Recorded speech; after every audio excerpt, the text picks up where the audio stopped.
Lucknow electric बसों में cashless व्यवस्था, अब यात्री एटीएम कार्ड से दे सकेंगे किराया। दैनिक यात्री बहुत जल्द एटीएम कार्ड और वॉलेट से भी अपने टिकट का भुगतान कर सकेंगे। नगर बस प्रबंधन ने इसकी तैयारियां शुरू कर दी हैं। मंशा है कि कार्ड से किए जाने वाले भुगतान के कारण न केवल रेलगाड़ी को लेकर आ रही दिक्कत का समाधान होगा, बल्कि अक्सर छुट्टा पैसा न होने की वजह से परिचालक के बीच होने वाली तकरार से भी यात्रियों को राहत मिलेगी। और तो और रेलगाड़ी न होने से लोगों को मजबूरी में अपनी धनराशि छोड़कर नहीं जाना पड़ेगा। यूपी को इंडिया स्मार्ट सिटीज अवार्ड 2020 में पहला स्थान, दिख रहा योगी आदित्यनाथ सरकार का काम। वैश्विक महामारी कोरोना वायरस संक्रमण काल में भी उत्तर प्रदेश की योगी आदित्यनाथ सरकार ने महामारी पर नियंत्रण करने के साथ ही विकास के अन्य कार्यों को भी जारी रखा। गरीब किसान व मजदूरों के साथ दिहाड़ी पर काम कर रहे लोगों के हितों का ध्यान रखने वाले योगी आदित्यनाथ सरकार का काम भी दिख रहा है।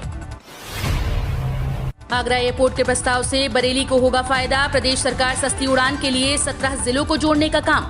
आगरा इस साल के अंत तक आधा दर्जन शहरों के लिए हवाई सेवाएं शुरू होनी है। इसमें लखनऊ, कानपुर, बनारस, प्रयागराज, गोरखपुर के साथ बरेली शामिल है।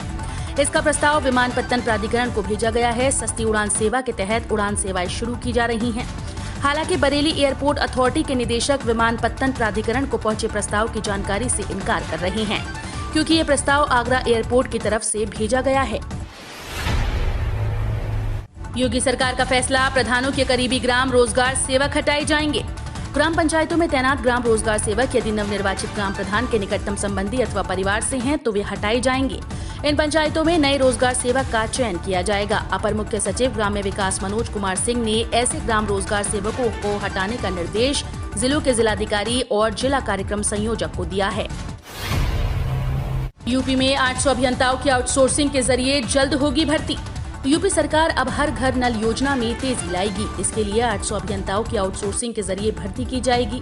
इसमें 200 सहायक अभियंता व 600 अवर अभियंता हैं। नमामि गंगे व ग्रामीण जलापूर्ति विभाग ने इसके लिए प्रस्ताव बना लिया है। सहायक अभियंताओं को 50,000 रुपए महीना व अवर अभियंताओं को 30,000 महीना देने का प्रस्ताव है। महाराष्ट्र सहित 11 राज्यों से आने वाले यात्रियों पर होगी सख्ती, कोविड रिपोर्ट दिखाने के बाद ही मिलेगी एंट्री। यूपी में कोरोना के नियंत्रण की बनी स्थिति को देखते हुए प्रदेश सरकार किसी तरह का मौका नहीं लेना चाहती। इसके लिए प्रदेश सरकार ने अब कोविड की उच्च पॉजिटिविटी दर वाले राज्यों से आने यात्रियों को प्रदेश में आने पर कोविड रिपोर्ट या कोरोना वैक्सीन के दोनों डोज लेने का प्रमाण पत्र दिखाने की शर्त रख दी है। इसके तहत अब महाराष्ट्र सहित मणिपुर, मिजोरम, केरल, मेघालय, नागालैंड, अरुणाचल प्रदेश, त्रिपुरा, गोवा, उड़ीसा व आंध्र प्रदेश से आने वाले यात्रियों को कोविड टेस्ट की नेगेटिव रिपोर्ट या फिर कोरोना वैक्सीन के दोनों डोज लग जाने का प्रमाण पत्र दिखाना होगा। राष्ट्रीय अध्यापक पुरस्कार के लिए यूपी से 91 शिक्षकों का साक्षात्कार के लिए चयन, प्रयागराज से कोई दावेदार नहीं। राष्ट्रीय अध्यापक पुरस्कार 2021 के लिए प्रस्तुतिकरण एवं साक्षात्कार के लिए प्राथमिक एवं उच्च प्राथमिक विद्यालयों से प्रदेश भर से चयनित 91 शिक्षकों शिक्षिकाओं में प्रयागराज से एक भी दावेदार नहीं है। बेसिक शिक्षा निदेशक डॉक्टर सर्वेंद्र विक्रम बहादुर सिंह ने सभी बेसिक शिक्षा अधिकारियों को 25 जुलाई को पत्र के साथ 91 शिक्षकों की सूची भेजी थी। चयन बोर्ड ने जारी किया टीजीटी 2021 का प्रवेश पत्र। उत्तर प्रदेश माध्यमिक शिक्षा सेवा चयन बोर्ड ने अशासकीय सहायता प्राप्त माध्यमिक विद्यालयों में प्रशिक्षित स्नातक 2021 की भर्ती परीक्षा का प्रवेश पत्र सोमवार को वेबसाइट www.upsessb.org और www.pariksha.up.nic.in पर जारी कर दिया है। परीक्षा 7 व 8 अगस्त को सभी जिलों में होगी। टीजीटी पीजीटी भर्ती के लिए 11.84 लाख ने किया है आवेदन। पीजीटी के लिए राहत थोड़ी मुश्किल। प्रदेश के 4500 से अधिक सहायता प्राप्त माध्यमिक विद्यालयों में प्रवक्ता यानी पीजीटी भर्ती की राह प्रशिक्षित स्नातक यानी टीजीटी से कठिन होने वाली है। उत्तर प्रदेश माध्यमिक शिक्षा सेवा चयन बोर्ड की ओर से शुरू की गई इस भर्ती के लिए लगभग 11.84 लाख उम्मीदवारों ने आवेदन किया है। प्रवक्ता के 2595 पदों के लिए 4.73 लाख उम्मीदवारों ने फॉर्म भरा है। लापरवाही से किसी मरीज की मौत से हुई, अधिकारियों पर होगी कड़ी कार्रवाई। मुख्यमंत्री योगी आदित्यनाथ ने कहा है कि हर मरीज को तत्परता से चिकित्सा सुविधा उपलब्ध कराई जानी चाहिए। इस संबंध में किसी भी स्तर पर लापरवाही सहन नहीं होगी। जरूरतमंद को समय से एम्बुलेंस सेवा प्राप्त न हो तो एम्बुलेंस प्रोवाइडर के खिलाफ सख्त कार्रवाई की जाए। लापरवाही के कारण यदि प्रदेश में किसी भी मरीज की मृत्यु हुई हो तो संबंधित अधिकारी कर्मचारी पर कठोरतम कार्रवाई की जाएगी। यूपी में योगी आदित्यनाथ और पंजाब में कैप्टन अमरिंदर सिंह झेल रहे अपनों का ही गुस्सा। यूपी के सीएम योगी आदित्यनाथ और पंजाब के मुख्यमंत्री कैप्टन अमरिंदर सिंह बीते कुछ सप्ताह से जो समस्या झेल रहे हैं वो परंपरागत नहीं है। आमतौर पर असंतोष तब देखने को मिलता है जब कोई सरकार किसी तरह के संकट में हो। ऐसी स्थिति में सांसद और विधायक इसलिए अपनी आवाज उठाते हैं ताकि पार्टी को चुनाव में हार का सामना न करना पड़े। लेकिन कैप्टन अमरिंदर सिंह और योगी आदित्यनाथ की बात करें तो ये विद्रोह हार को नजदीक देखकर नहीं है, दरअसल ये जीत की संभावना के चलते है। यूपी के सीएम योगी आदित्यनाथ की बात करें तो इस बात में संदेह नहीं कि वो अपने ही कुछ विधायकों के बीच अलोकप्रिय हैं। इसके अलावा समाज के कुछ वर्गों में भी उन्हें लेकर असंतोष है, लेकिन इसका कहीं से भी ये अर्थ नहीं कि कुछ महीने बाद यूपी में होने वाले विधानसभा चुनाव में बीजेपी हार की ओर बढ़ रही है। कल्याण सिंह की हालत नाजुक, सीएम योगी ने एसजीपीजीआई पहुंचकर लिया हालचाल।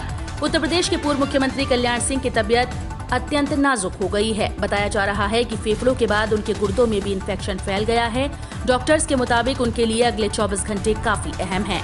पिछले कई दिनों से वो वेंटिलेटर पर हैं। इस बीच मंगलवार को सीएम योगी आदित्यनाथ ने एसजीपीजीआई पहुंचकर कल्याण सिंह का हालचाल जाना।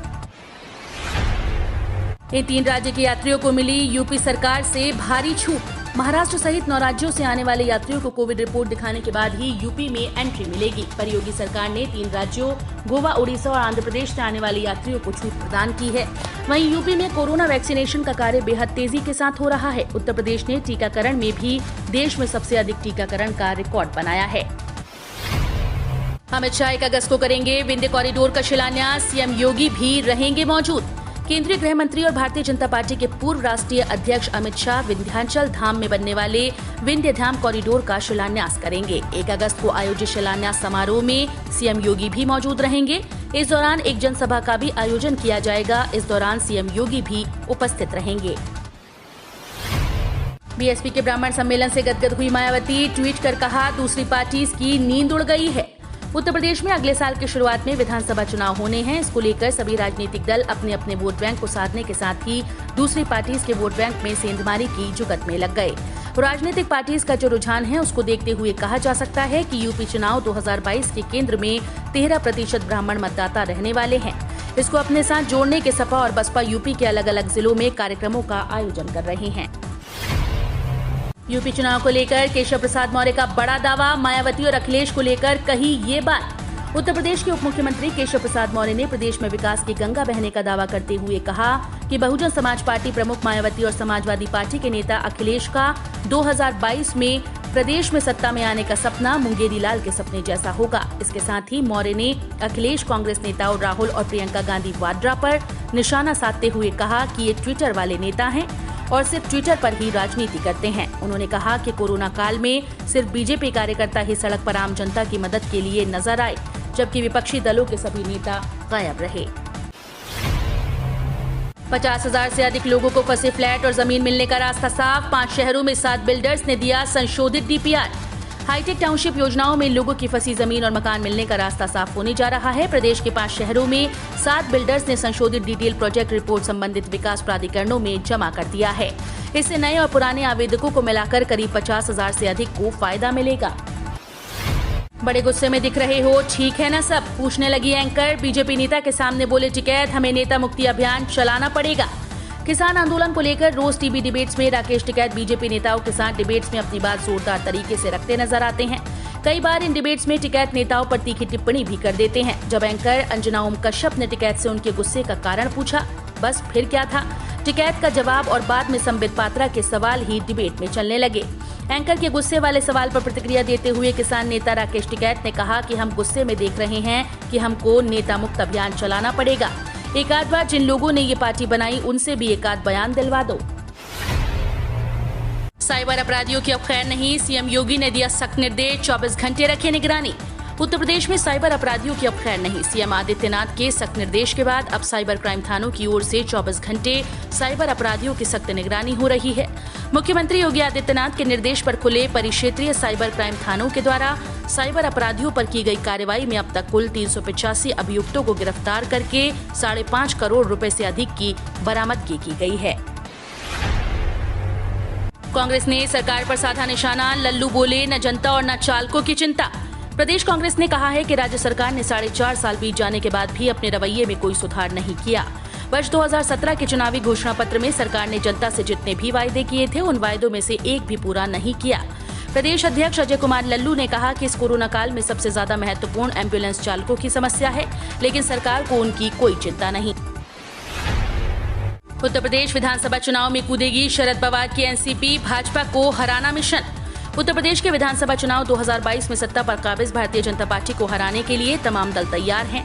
इनमें से कुछ गठजोड़ कर रहे हैं तो कुछ अकेले ही मैदान में आने का ऐलान कर चुके हैं। केंद्र की मनमोहन सिंह सरकार में मंत्री रहे शरद पवार की नेशनलिस्ट कांग्रेस पार्टी भी उत्तर प्रदेश के विधानसभा चुनाव के मैदान में कूदने की तैयारी में है।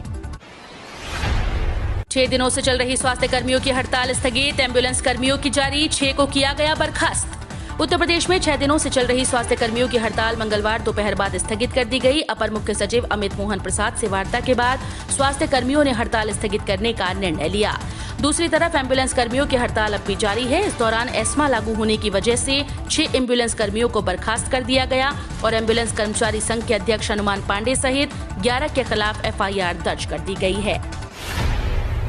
अखिलेश को मिला शरद पवार का साथ, सपा के साथ गठबंधन करेगी एनसीपी।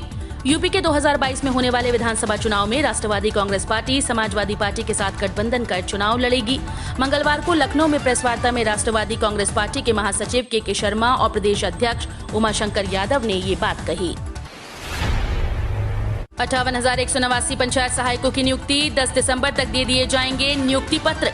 ग्राम पंचायतों में 58,189 पंचायत सहायकों की नियुक्ति संबंधी विस्तृत दिशा निर्देश जारी कर दिया गया है। चयन की कार्यवाही 30 जुलाई से शुरू होगी और 10 सितंबर तक पूरी कर नियुक्ति पत्र दे दिए जाएंगे। पंचायती राज मंत्री भूपेंद्र सिंह चौधरी ने कहा कि ग्राम पंचायत के पदाधिकारी अपने परिजनों व रिश्तेदारों को पंचायत सहायक नहीं बना पाएंगे। वही बात करें आज की आखिरी खबर कोरोना अपडेट पर, तो यूपी में 2.25 लाख सैंपल्स की हुई जांच, 36 नए मरीज आए सामने। मंगलवार को जारी आंकड़ों के मुताबिक राज्य के भीतर 24 घंटे में 2.25 लाख सैंपल्स की जांच की गई, जिनमें से 36 नए संक्रमितों की संख्या दर्ज की गई। बीते सोमवार को यही नए संक्रमितों की संख्या 33 दर्ज की गई थी। इस लिहाज से मंगलवार के आंकड़ों में नए मरीजों की संख्या में मामूली सी बढ़त दर्ज की गई। राज्य में बीते 24 घंटे में कोरोना से 4 मरीजों की मौत हुई है।